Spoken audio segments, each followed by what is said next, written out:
This series of videos are based on the book, Southampton and D-Day, written by Ingrid Peckham and published by Southampton City Council in 1994. According to the soldier and statesman Major General Sir Nigel Holmes, sometimes referred to as Noel Holmes, speaking in 1945, "Without Southampton we could not have done D-Day," yet his words are rarely believed. 3.5 million British, American, Canadian and other troops passed through Southampton on their way to France. Operation Overlord, launched on D-Day 6 June, 1944, was the largest military invasion in history and the beginning of the liberation of Northern Europe from fascism. 156,000 Allied troops landed on the Normandy beaches on D-Day alone, and 10,000 men were killed or wounded on the first day. Many extracts are first-hand accounts, for example from the diaries of Arthur Daniel Cox, who was a joiner and charge hand with Beazley's, a local ship repair firm. Above all, this series of videos is intended as a tribute to all those who lived and worked in Southampton or passed through the port on their way to the battlefields of Europe, with grateful thanks to Ingrid Peckham for her contribution to the heritage of the city. For Southampton, the spring of 1942 was a turning point in the Second World War. The summer of 1940 saw the start of the heavy air raids on the town, which continued well into 1941.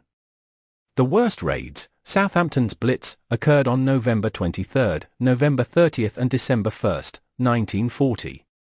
Although air raids continued throughout the war, they were never again as bad as on those nights. The port had been closed to ocean-going ships in the summer of 1940 after Dunkirk and the fall of France to the Germans. The English Channel became too dangerous for large ships, and the threat of invasion by Germany meant that Southampton was a frontline target. Registered dock workers were sent to work in other local industries, and the docks were used only by small coastal craft. By the end of 1941, the threat of invasion by Germany, although still present, had lessened and the U-boats were sinking fewer ships. When war was declared on the United States, they continued to send lease-lend cargoes. On the 6th of February, 1942, Southampton docks were reopened to receive the first of these cargoes, and afterwards the docks remained open to ocean-going vessels.